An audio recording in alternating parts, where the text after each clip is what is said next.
Good morning. I'm Amy Martin, Director of the Weissman Center for Leadership, she, her pronouns. I want to begin before I introduce our panel. Just so those of you, I've talked to a couple of you about this, I want to make sure that I'm taking a moment to thank the staff of the Weissman Center. I did a little bit of that last night, but we heard so much about them from our morning panel and throughout this event, and I just want to make sure that I thank, getting her photos here. Alan Bloomgarden and Angelica Castro from Community-Based Learning Program, Janet Lansbury, who could not be here for these events because of a family emergency, but we heard of all the amazing work that she does. Lydia Malone, who is our behind-the-scenes brilliance, who's made all this happen.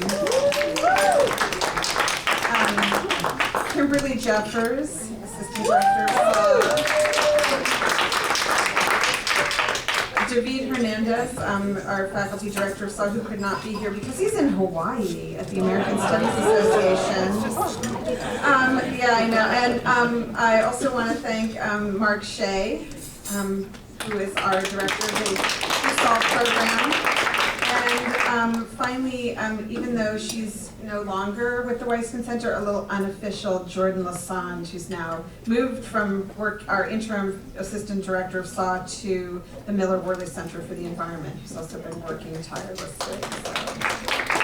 So welcome to the second panel of our celebration for the 20th anniversary of the center. I'm so excited to have 5 of my brilliant faculty colleagues joining us to share their experience and their ideas about the importance of leadership today, to talk about how we prepare our students to make much needed change in the world and how that pedagogical mission intersects with their own lives as scholars. You know, I think many people on campus tend to think of the Weissman Center as student-focused, and it is, of course. But faculty and staff work with us in many capacities, and they benefit from the center, but also make all the work that we do possible. We heard so much about that in the first panel today. And a disclaimer that the wonderful faculty who are here are wearing many different hats, so it wasn't my intention to have 3 people from my department on this panel. But that's also because we're fantastic in the English department. We do many things. So let me do quick introductions of my colleagues. First, I'd like to introduce Samuel Ace. Sam is a poet, sound artist, and photographer who has published multiple books of his work, including 2 collections in 2019. Our Weather, Our Sea, and Meet Me There, Normal Sex on Home in 3 Days, Don't Wash. His poetry has been widely anthologized, and Sam is the recipient of many awards, including the Firecracker Alternative Book Award, as well as being a 2-time finalist for both the Lambda Literary Award and the National Poetry Series. At Mount Holyoke, he teaches creative writing courses, including an innovative seminar on poetry and sound. He has organized many events on campus, bringing truly fantastic poets and writers here to Mount Holyoke, and also creating really special and transformative open mics for students, faculty, and staff. Chris Benfey served as co-director of the Weissman Center for Leadership with Karen Remler from 2000 to 2004. As Andrew W. Mellon Professor of English, he teaches and writes in the field of American literature and culture. He is the author of many books, I lost count at 6, including A Summer of Hummingbirds, his family memoir, Red Brick, Black Mountain, White Clay, and most recently, If, The Untold Story of Kipling's American Years. He's also a prolific journalist and has received many fellowships and awards, including a Guggenheim Fellowship and a recent NEH Public Scholar Award. He teaches courses on Emily Dickinson, literary biography, and American literature. Jen Montes is faculty director of the STEAM program in Puerto Rico, Científicas Presente, which I've heard yelled many times in San Juan by wonderful girls, and also director of the middle, secondary, and the arts teacher licensure programs. She is also assistant professor of psychology and education. Jen has published articles on Latinx family resilience and engagement in public education. She is at work on 2 research projects involving students. That's the best of liberal arts education, when we get our students involved in our research that way. In the first project, they are examining the student and familial longitudinal effects of a single-sex STEM program in San Juan. In the second project, they are collecting and comparing data on Puerto Rican parental academic engagement in Holyoke and San Juan. Preston Smith is professor, oh, I skipped. I did my wrong. I'm an English professor, I got it wrong. I'm gonna switch that. And Kate Singer is chair of the Critical Social Thought Program and also associate professor of English. She's the author of a recently published brilliant book, Romantic Vacancy, The Poetics of Gender Affect and Radical Speculation. Tuesday night at the Odyssey. Come on down and hear Kate read from her book. She's published many articles on British Romanticism, women's writing and gender, critical theory and poetics. She also works in and publishes on the digital humanities, studying the intersection of data and the literary. Kate teaches courses on transatlantic romanticism, non-binary romanticism, and the Wollstonecraft Shelley Circle, among others. And I am thrilled that in January, Kate will become our next interim director of the Speaking, Arguing, and Writing program at the Weissman Center when our current director, David Hernandez, is on sabbatical. She is a gifted and innovative teacher of writing and speaking, and we're so lucky to have her join us. And finally, last but not least, because we heard so much about him this morning, Preston Smith is professor of politics and chair of the politics department. He is also a faculty member in Africana Studies and has chaired that program for many years. He is the author of Racial Democracy and the Black Metropolis Housing Policy in Post-War Chicago and co-author of Renewing Black Intellectual History, The Ideological and Material Foundations of Black American Thought. He has published widely on post-war Black politics, urban housing, and policy. He is also the founder and one of the kind of founding members of the community-based learning program in the Weissman Center for Leadership, and has done so much work for that program and to further community engagement on campus and off campus. He was the program's first director and was central to a collective of faculty and community organizers who studied Puerto Rican history and culture and fostered community college partnerships. He is also, as if that was not enough, faculty director of Engaging Ghana, our new program in Ghana where students go for 6 weeks to do community engaged work. So I'm so excited to have my 5 colleagues joining me. Can we welcome them?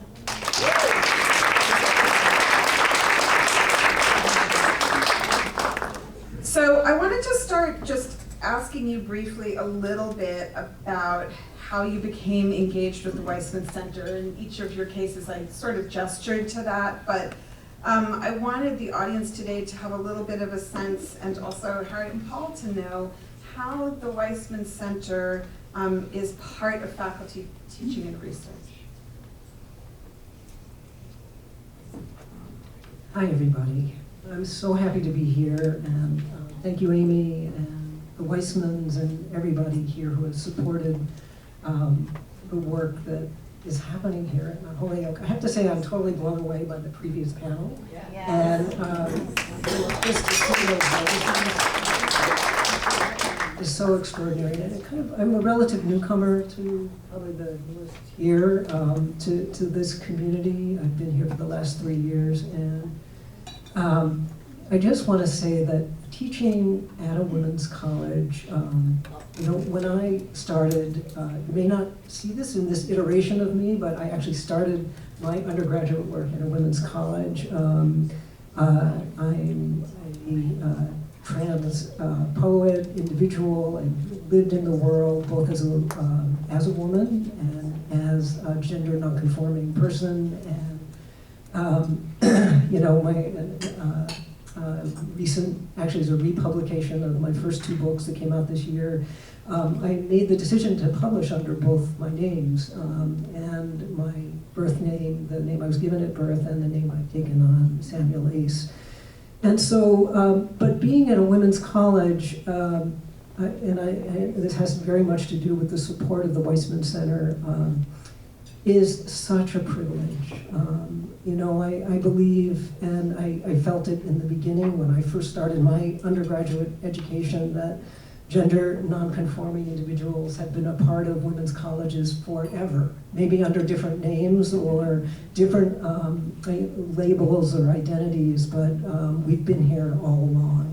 And to be in this environment is a great gift for all of us. So I'm very grateful to be working here, teaching here, and being a part of this community. So the Weissman Center, Amy Martin, since I'm in the English department, I met very early on. And when Amy became the interim director, and even before that, I had a dream when I came here. I teach creative writing, I teach poetry, I'm a poet, of a reading series here that we could bring nationally known poets to Mount Holyoke. This is a very rich area for the literary arts.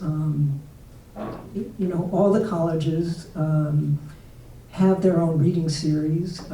People who come in, it benefits not only the community at large, but very deeply benefits the students and faculty and the entire community of the colleges that they're at. I proposed this to Amy and to the English department, and I thought, well, looking back, Mount Holyoke has a very deep history of literary involvement. The people who have taught here range from contemporary poets like Ronaldo Wilson has been part of that community. Suzanne Lloyd Parks is an alumni. We've had Joseph Brodsky here, W.H. Auden taught here. So there is this deep history there. And so I thought, why not? We are, certainly, we can bring people here. And I approached Amy and the Weissman Center, and they were totally on board with this. So even though it started small, we started to bring in someone in the fall, and then one person in the spring. It started. So this year, actually next week, we're bringing in Oliver Baez Bendorf, who's going to be doing a reading. Again, sponsored by the Weissman Center. He also is giving a workshop to students. Last spring, we brought in two poets, Morgan Parker and Dinesh Smith, all incredible poets who not only gave readings, but worked with our students for a full, deep workshop. And we brought in, last fall, we brought in Eileen Miles. So again, an amazing poet who ran for president in 1992 on a write-in campaign. Poets can do that. You don't have to major in government or world history, but it's just been an amazing opportunity for students to understand what they can do in the world.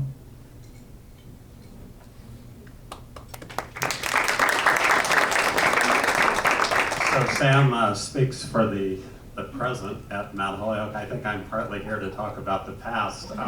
20 years ago, I can talk a little bit about that. I became, with Karen Rumler, one of the co-directors of the Weissman Center when the center was really in its infancy. We were handed two centers, one of which was the Saw Center, initiated, invented, dreamed up by Lee Bowie, who I'm looking at right now, and a Center for Public Interest Advocacy that Ava Pals ran. And Karen and my job was to turn two centers into one. What we found right away is that we had two spectacular and unbelievably generous and encouraging co-conspirators in Harriet Weissman and Paul Weissman.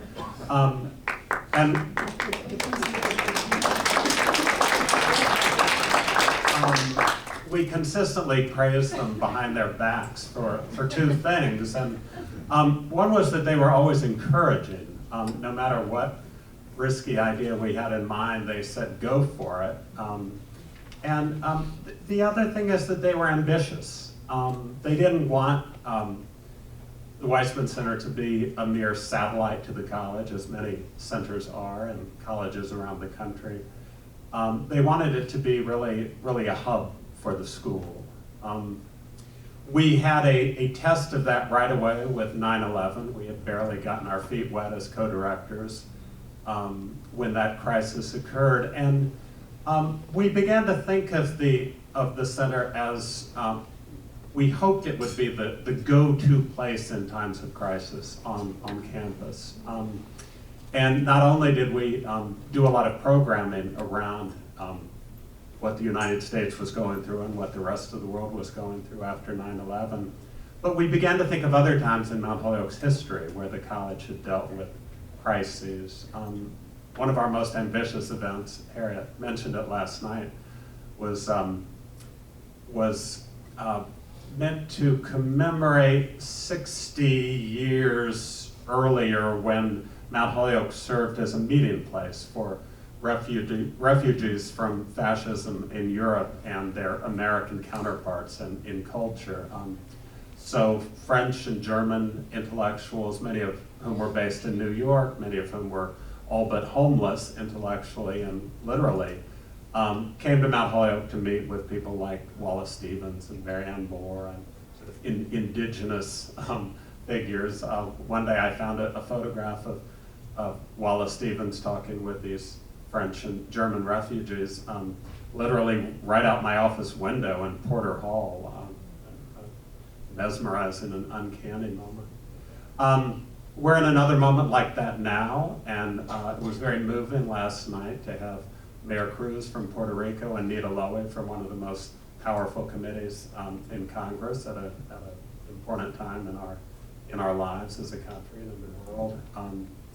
And I'm in awe of what Amy has done to keep Mount Holyoke and to keep the Weissman Center front and center in these continuing moments of crisis. Thanks.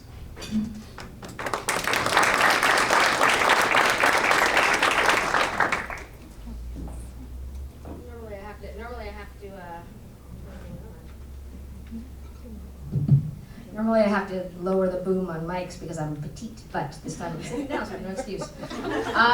The Weissman Center has had an impact on me in that there have been a series of collisions with the Weissman Center that have had unforeseen impacts on my life.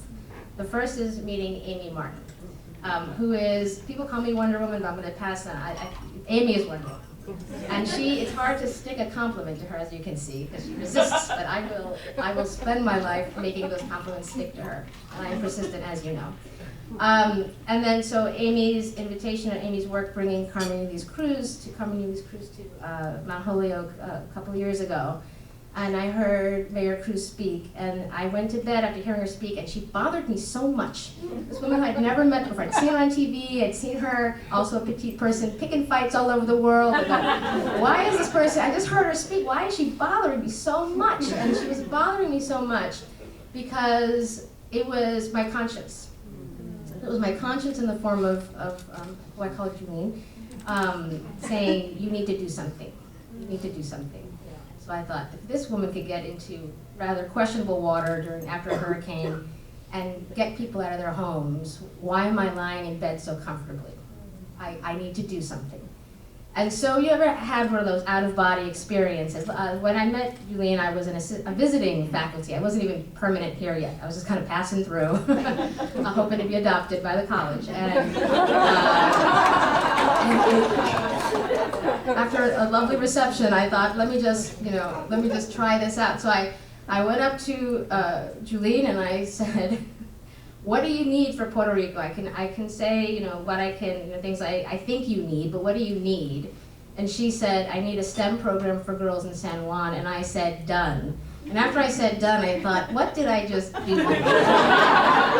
Because now I have some splaining to do. But in my heart, I knew I was doing the right thing with that question. And I knew I was doing the right thing because I'm working at a college where the founder of the college said, go where no one else will go and do what no one else will do. And that's what the college said they do. And one thing I learned from another institution, I went to a college down the road named Smythe College. It's a women's college. And I applied there wasn't internet. I didn't know about Mount Holyoke. But so I learned, if someone says this is what we do, then this is what we do. And Mount Holyoke says we go where no one else will go, and we do what no one else will do. So we're going to go to Puerto Rico.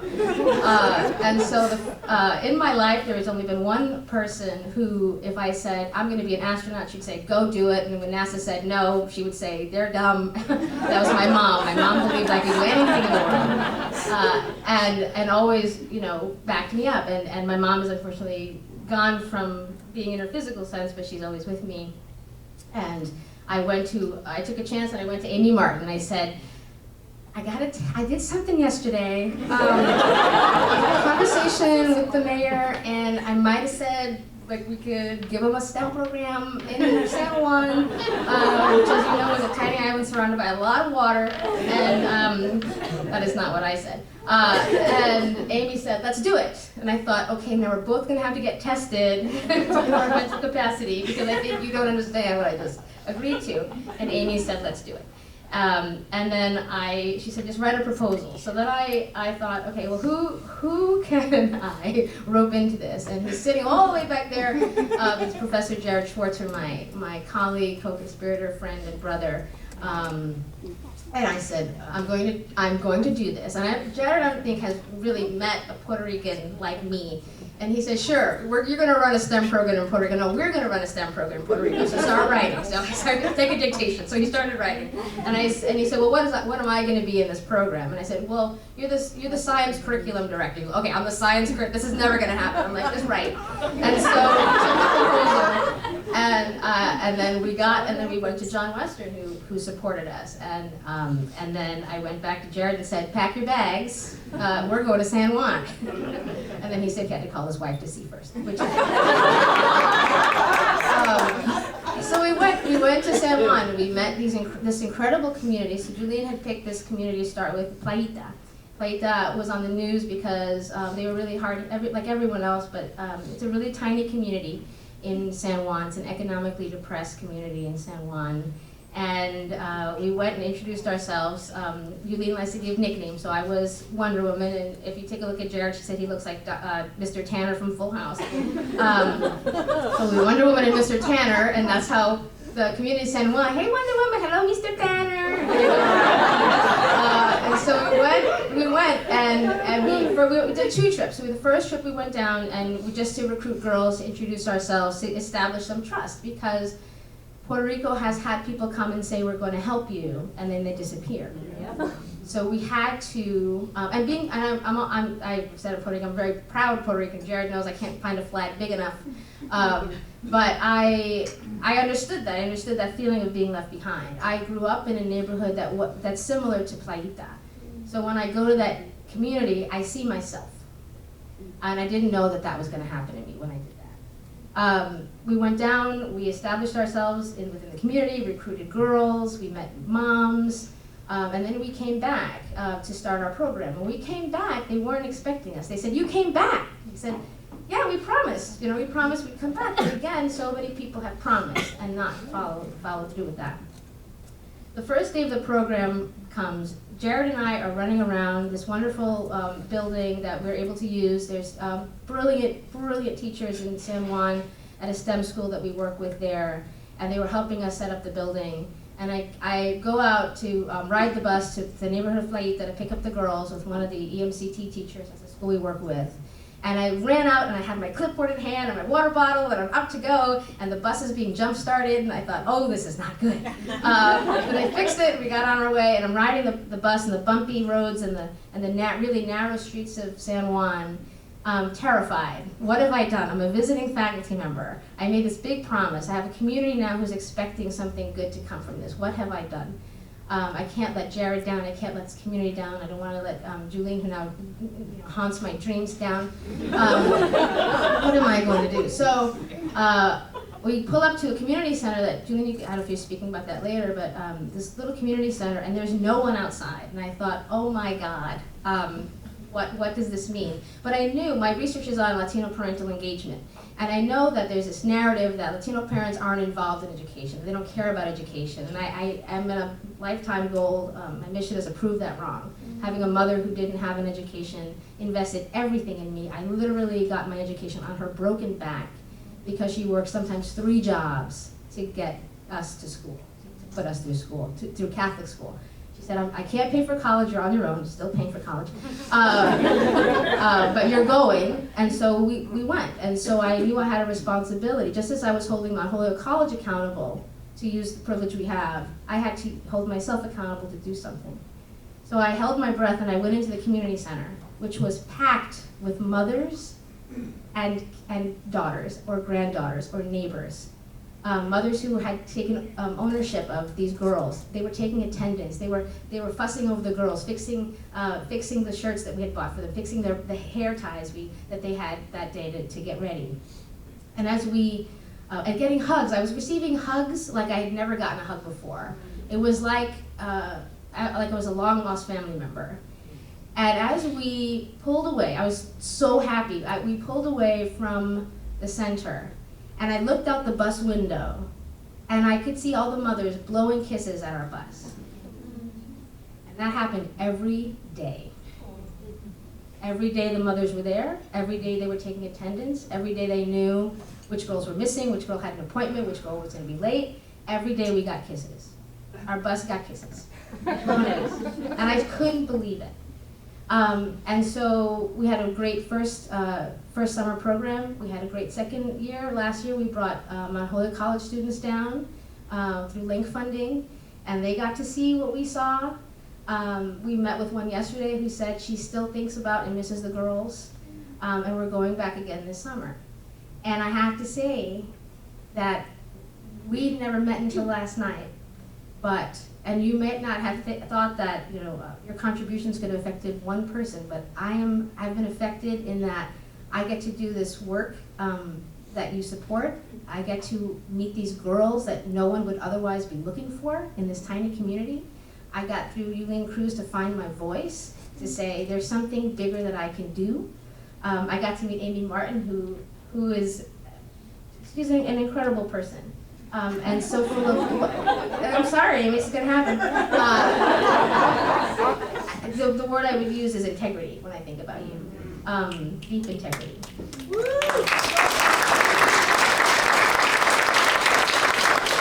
So I just wanted to thank you, and on behalf of this community, being Puerto Rican, every time I would go back to Puerto Rico, I was told, well, you're not Puerto Rican enough, but you're not American enough, so where do you fit? And I never really knew.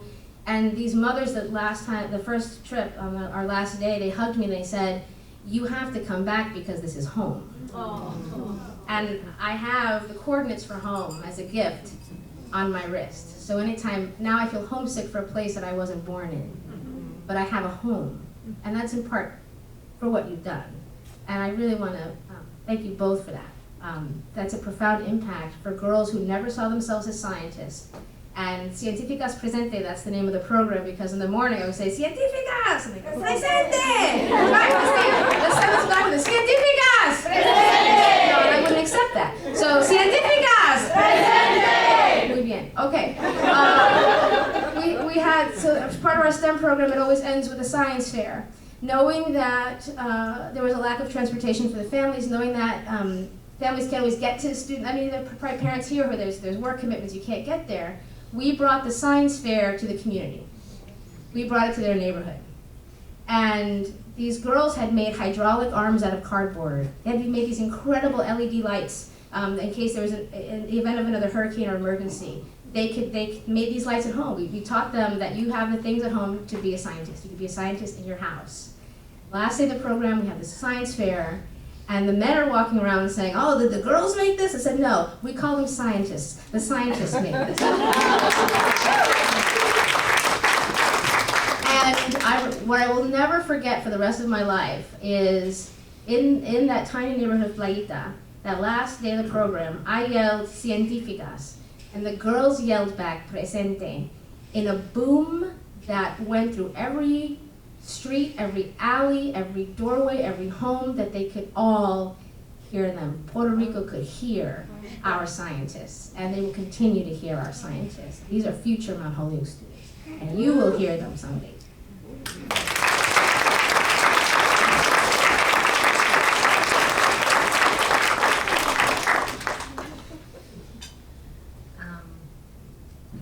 That the Weissman Center is a place at Mount Holyoke where you come to be inspired and choked up a little bit. So I wanted to talk about two really small things that I don't know if we'll reach that epic choking up, but I think that you're seeing hopefully the threads through these conversations about how the Weissman Center is a place where we go to think about ideas and then make them real, and in doing so, we change reality. And I think that's kind of what we do, but we do it with students, faculty, and staff, and we do it together.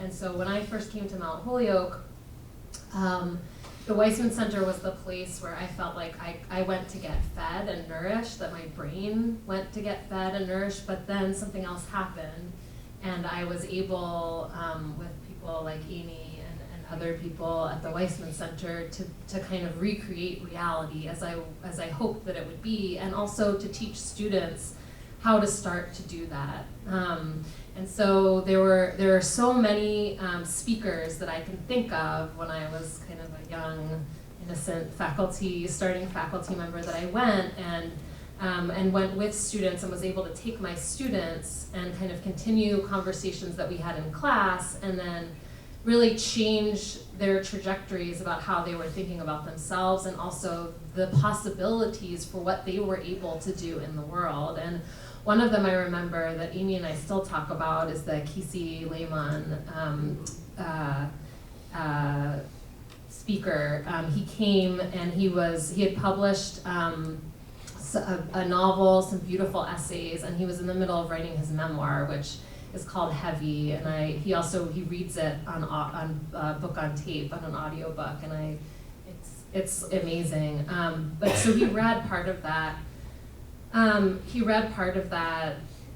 Memoir, and there wasn't a dry eye in the house, and in part because he had gone to talk to students the day before about being in the world as a writer.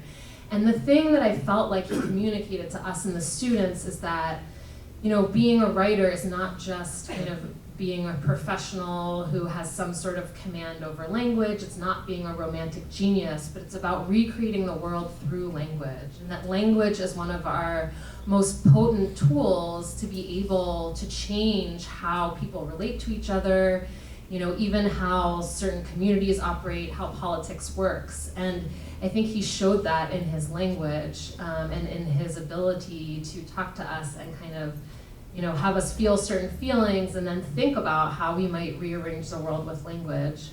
And so I'm so excited to be able to work at the SAW Center and direct it next year, because teaching writing is one of my favorite things for this reason.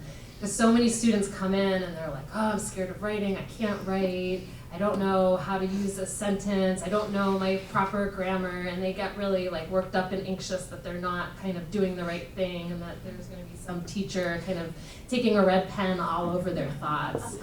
And I think one of the most amazing things about the SAW Center is that it completely transforms students from feeling an antagonism and a kind of panoptic disciplinary kind of relationship to language into using it to kind of, not just for some sort of, you know, fantasy or, you know, expression of some sort of, you know, random thing they want to do in the world, right? But it really allows them to articulate their own voices, to have a voice, and also to use that voice to recreate reality for others around them. And I think maybe I'll just say the best way you can see this, or that I've seen it, and it's been like incredible to see this, to have the privilege to see this at Mount Holyoke, because you have a student who comes into your first year seminar who's like super anxious about writing, and you make them do like an ungodly number of revisions of their paper so that they see if they just work hard enough, and they revise enough that they can recreate, you know, whatever it is they have on the page to actually say what it is they need to say. And then they go on and they think, well, maybe I actually do like writing, but and then they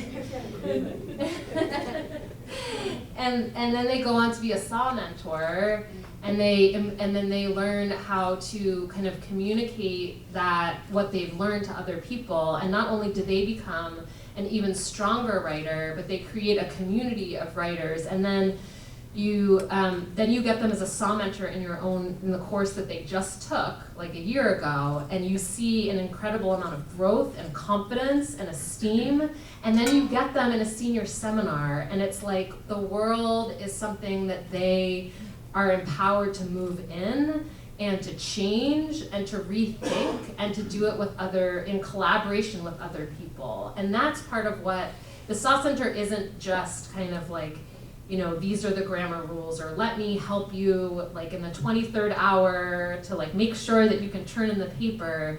It's about this kind of changing the relationship that students have to language so they can readdress their reality, and they can do it together through a kind of collaborative venture.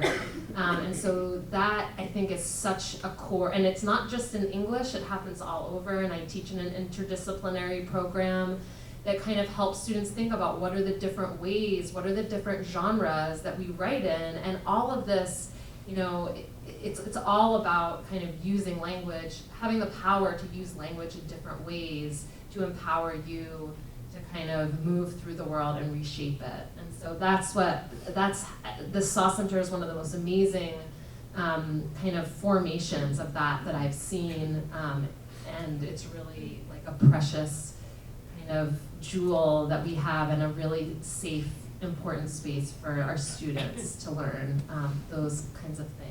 So thank you for enabling them and us to do that.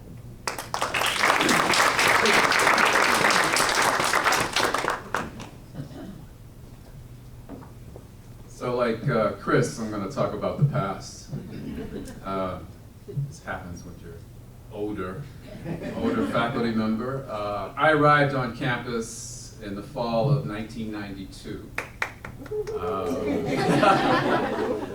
And I arrived as someone who saw themselves as an urbanist, someone who cared about cities, who cared about city citizens, cared about inequality, and and I was in South Hadley.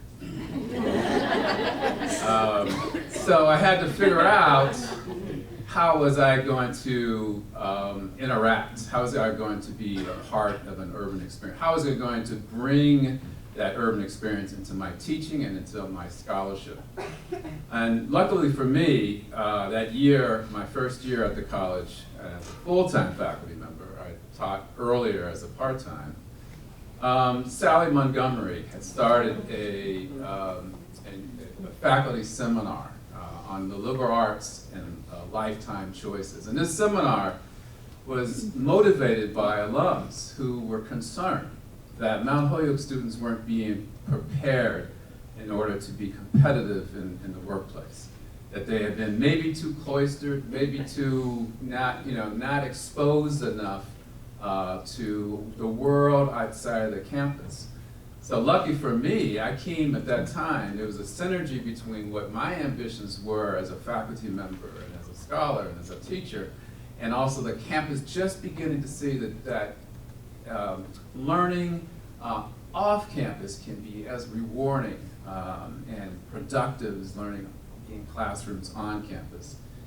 It was Sally Montgomery's vision to turn that seminar into the community-based learning program.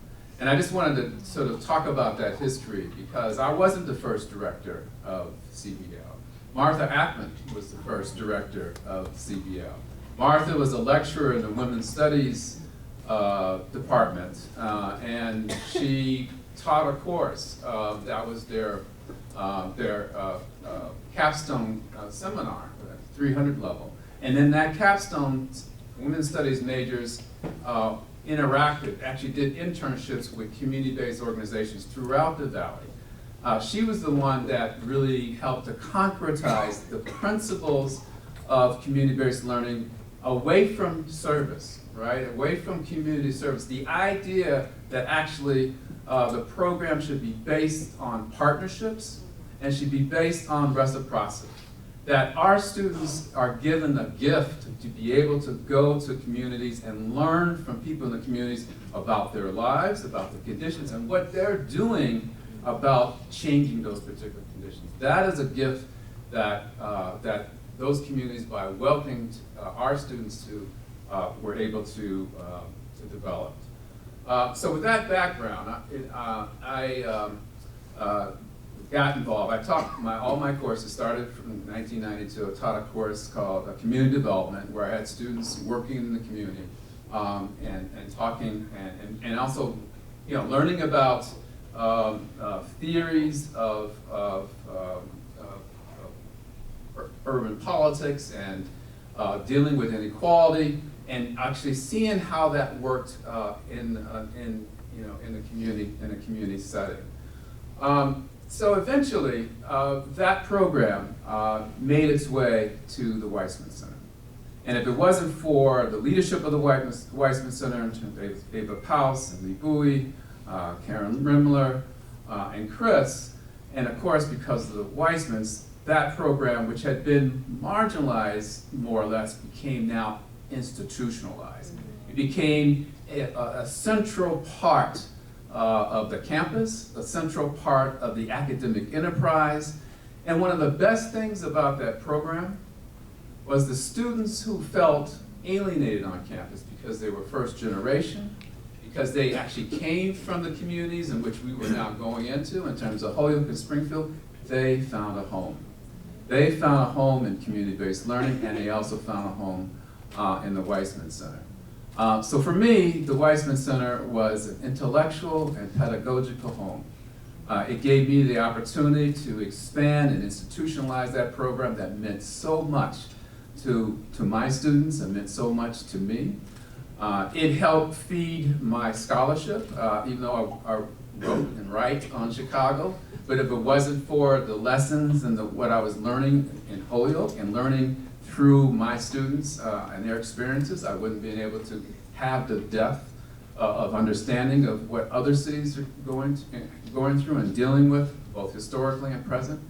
So I thank the Weissmans for that, and I thank them for the opportunity for community-based learning, which at the beginning, when I first got here, was seen as a vocational enterprise, right? It was not liberal arts. We had to make that case.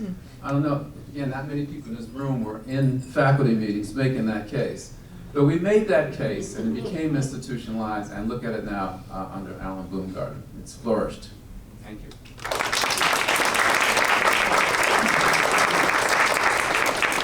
Thank you all. I want to make sure that we have time for questions, so I'm going to kind of merge two questions, if you don't mind, and then you can speak to whatever part feels like it's calling to you. So one of the missions of the Weissman Center is to define leadership broadly and inclusively.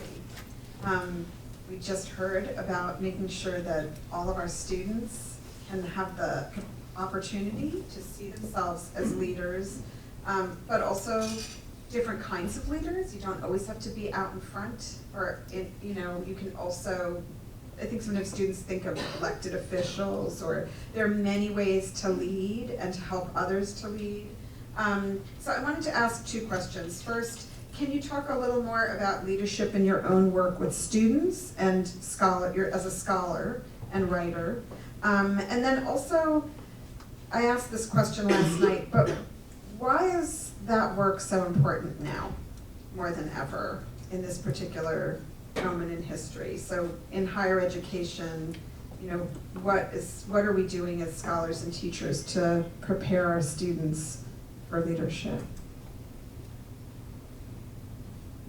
So I'm just going to start with my office hours this week. I'm working with 3 independent study students, and Two of them are Francis Perkins students, students I've had before in classes. And so I met with one of the students who is doing an extraordinary project involving putting together a manuscript of poems. This student is also a photographer. Also happens to be the mother of 3 children under the age of 9 and had some childcare issues. So brought her 9-year-old who she sat down in, I'm in 8 Park Place. It's the old white building on Park Street where many of creative writers are. But and there was a little area that he could sit and play with these gorgeous tarot cards he had made. And she brought her new 3-month-old into the office. So, and we sat there. The gift of it was that I was able to hold the 3-month-old while we talked about her poems. And, she was on like the 3rd revision of a particular poem. And, so I have to say that in my teaching, since I've been here, you'd think that English department and English majors would be the ones who would be in the poetry classes or the introduction to creative writing. But I have to say some of my best students throughout the time I've been here have been in the STEM fields. My Francis Perkins students, students who have come into creative writing with experiences that they didn't think that they could put together a poem, or they took a creative writing class in middle school, but had been attracted to language and to what language can do. And it's been a great gift to work with those students and to learn myself along with them. So, that bit of office hours has kind of been emblematic of my time here. And so I think, Amy, your questions have to do with leadership. The fact, so that one student with her child and the babies, she's been writing about motherhood. And she came to Mount Holyoke as in a previous life as a doula, has aspirations to become a midwife, but she's also writing these extraordinary poems about motherhood, and they're not the, hallmark versions of motherhood. They're I think we heard earlier at the panel, the management, the hardship, the getting here on time, dealing with childcare. They're the, piles of dirty clothes in the corner when she couldn't get to them. And she's writing about that stuff. And I've, been able to show her poets, I can name a few, Dorothy Lasky, or earlier Bernadette Mayer, or Rachel Zucker, these amazing women who have written about childhood in a way that, you don't see on the shelves of the Safeway when you're buying a Mother's Day card. And, it's been a gift to encourage her and she says to me, can I write about these things? What are they? And I said, yeah, I think, these writers have written about it. This is you, put the mess down. I want to, I really want to see the mess. And she's doing that, and I hope she continues to do that with wherever she goes. Had a computer science major 2 years ago who won our Glasscock competition, which is about to hit 100 years. I think a couple more years we have to go. So that's a literary competition we have here that, computer science major, a physics major won 2 years ago. This is not just English department. So even though there's English department folks on this panel, packed here by Amy, but not really, this is the whole school. And being able to bring writers here, thanks to the Weissman Center and the support that they've given to all the fields that you've given support to, we've been able to bring people here who are in the flesh, blood reality of what it means to be a writer in the world, not necessarily through academia, but in the kind of gut, sweat, the tears, the motherhood, the activism of it. It's been invaluable for our students. Thanks.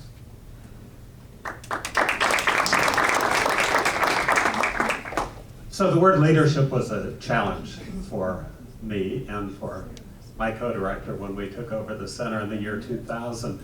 We discovered immediately that faculty had a very different view of leadership than administrators and students. And it was a loaded and slightly sinister term for some faculty members. And we felt we had to either change it or reclaim it. I thought we could call it the Weissman Center for Readership and nobody would notice. That English professor had changed one letter. What we did for the first few months was try to establish some dialogues around the meaning of leadership, and especially with faculty, with their own associations with leaders in fascist Europe and so on. And I remember a very lively discussion of faculty where the question was posed whether Mary Lyon and Emily Dickinson were both leaders. And I remember Penny Gill saying very vociferously, Emily Dickinson is not a leader in the sense that we're talking about. And Joanne Crichton, the president of the college at the time, and an English professor, said, no definition of leadership that doesn't include Emily Dickinson is a viable definition.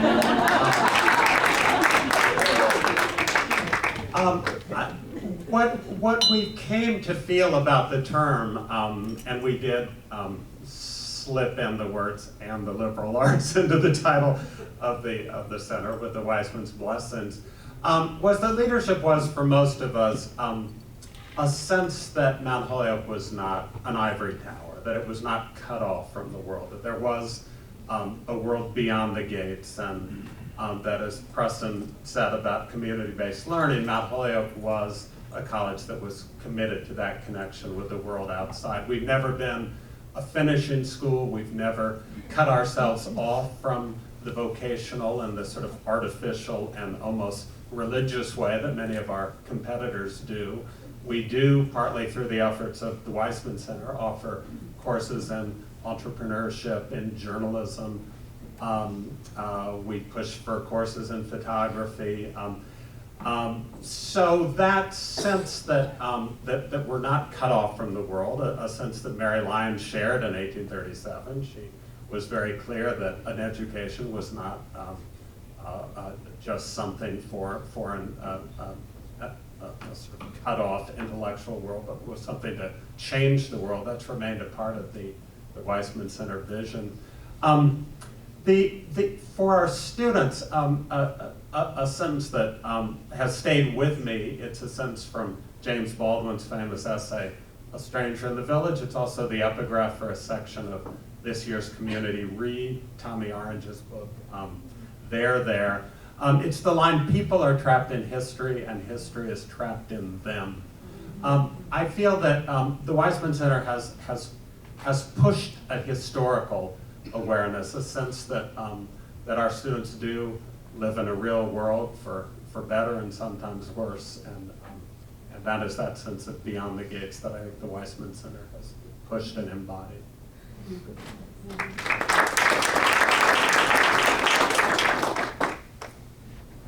Taught in the companion piece to going down to Puerto Rico, students who went down took a course called Teaching STEM in Puerto Rico.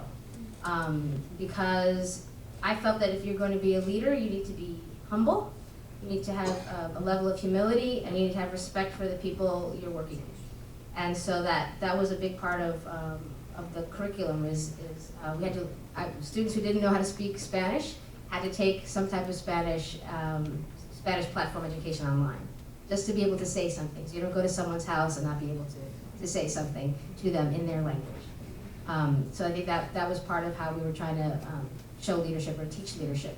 Leaders aren't always in the front. So telling the students who are going out to Puerto Rico with us, sometimes your job is taking the younger girls to the bathroom.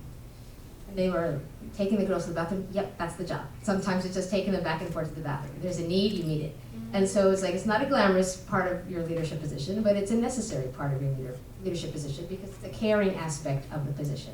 Because we were there to care for the girls, that these parents we have established a relationship with, entrusted their hearts to us in the form of their children, and we're going to take care of them.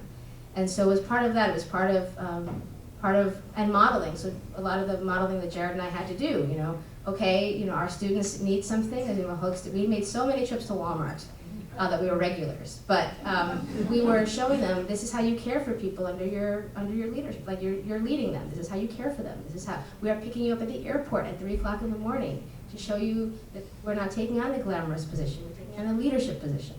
And I think that's the humility part and the respect part and the caring part is what's needed right now. And that's what's gotten lost. It's that everyone's running to the front, and where's everybody else? And I think that our students got that brilliantly. You're not the first at lunch, you're the last at lunch. You're not the first on the bus, you're the last on the bus, and you're going to be all over the bus with 40 girls. But I think that's the part is it's not being a leader. It's not about you. Your ego has to be checked at the door. You have to leave that behind. And then once it pops up, you have to think, well, why is my ego showing up? A part of this is I tried myself out as an Uber driver a couple of summers ago. It's not that I don't get paid well, I do. But I tried it out, and there I am, I was like, it gives me a chance to read, I can wait, and drive my car, and I was driving around mostly 5 college students. And they would get in, and I would say, oh, so what do you do? Oh, I'm a student at UMass, and now I have a doctorate from UMass.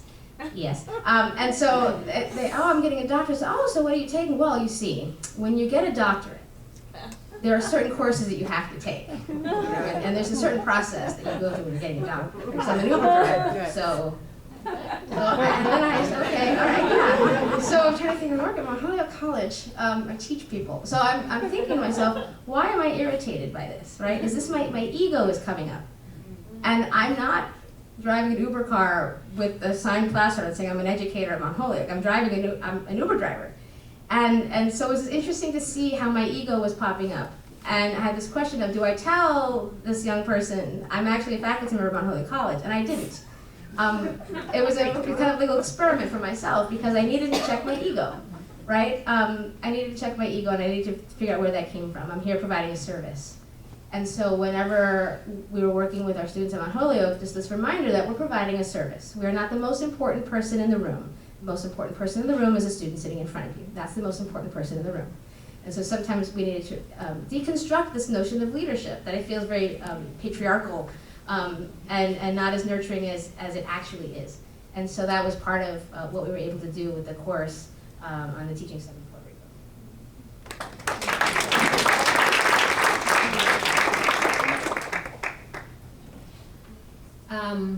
I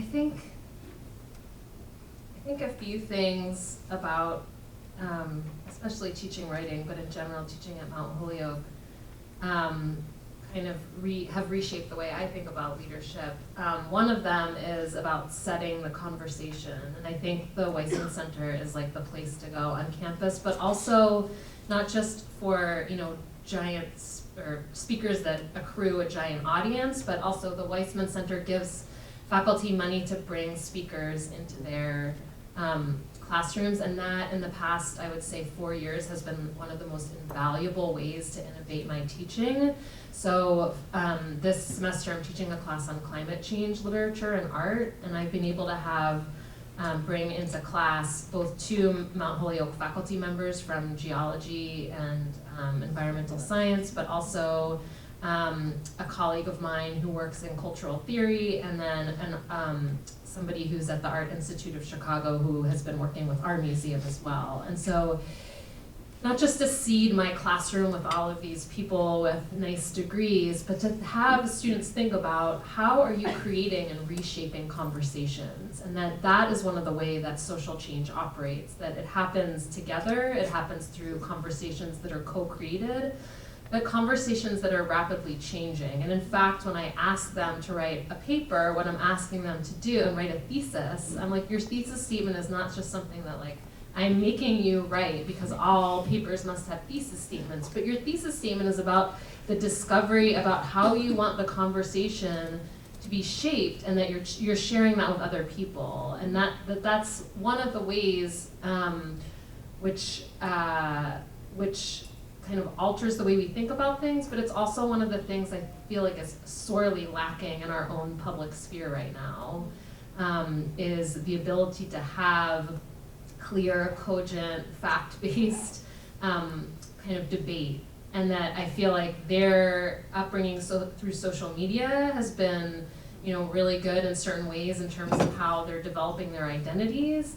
But it's also, I think, as we know from reading the news, or what we think of as the news, I think it's also, they're at a little bit of a loss in terms of how conversations might be shaped to actually engage real debate, and debate that could actually change the way our society operates. And so I feel like recreating that in a college classroom is like one of the most important ways to help them develop not just their critical thinking skills, but also their leadership skills, that there are ways to speak in the public space of a classroom or the public space of a publication that actually are very, very important to the kind of well-running of the fabric of our society.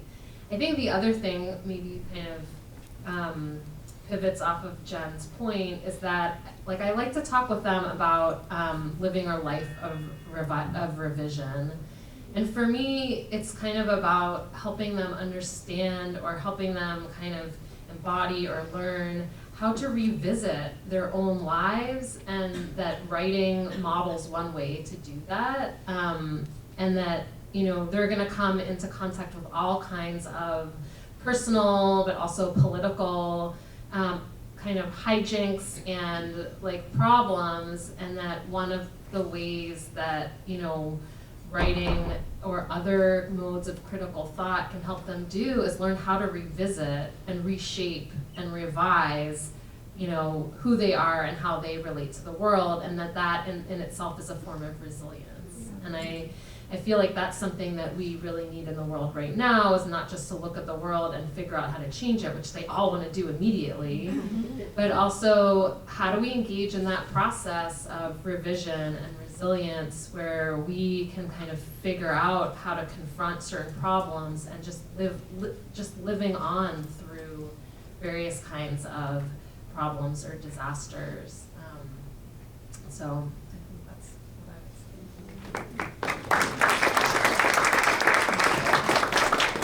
say. So I'm one of those faculty members who that Chris was referring to is very uncomfortable with the idea of leadership, or at least the more traditional, conventional notions. And I remember us having conversations in the Weissman Center, both as on the faculty advisory board and also as a director of CBL. And I think what we came up with was this idea that the SOL program and CBL program was perfect for leadership, but also citizenship. Because the thing about with leadership is their followers, right? And what was important to me was, how do we keep our leaders accountable? I mean, what democracy is about is keeping those who we have elected or appointed accountable to our needs and our interests and the needs and interests of the majority of people in this country. So I felt like, citizenship should be given equal sort of exposure and attention. And what we thought was the SOL Center did two things. One thing is that it helped students learn to speak confidently and persuasively, and to write confidently and persuasively. And that was important both as a leader and also as a citizen. And that the CBL program was there to instill the idea of public service, but not in the way of charity, but in the way of thinking of yourself not as an ally, but as a partner or a comrade, right? That we're in a common enterprise here together where we both benefit from, not just you, but we both benefit from. And that particular lesson is a lesson I think those students who engage in CBL could take to their careers and lives afterwards. Because when I look at what we need now politically, and I'm the political scientist on the board here, you think about it, we have only half of our electorate, half of the people who are eligible to vote actually vote in our national elections. That means half the people in our country are not politically engaged. And those folks tend to be people of color, they tend to be low income, they tend to be not college educated. And I think one of the things that the CBO program did is it taught students how to listen. Because we don't listen to the reason why that population is not politically engaged, because they feel from the two major parties either ignored, not listened to, they have felt looked down upon, deplorables, or they have been pandered to, their worst instincts, right? So that's been the way that politics has approached a multiracial, multi-gendered, multi-ethnic working class in this country. And I feel like students who went through the CBO program learn how to listen, learn how to think about and work together in crafting solutions for communities that they're either from or going to be part of. And to me, the opportunity to teach that and see graduates doing that out in the world now is a testament to CBL program and a testament to the Weissman Center.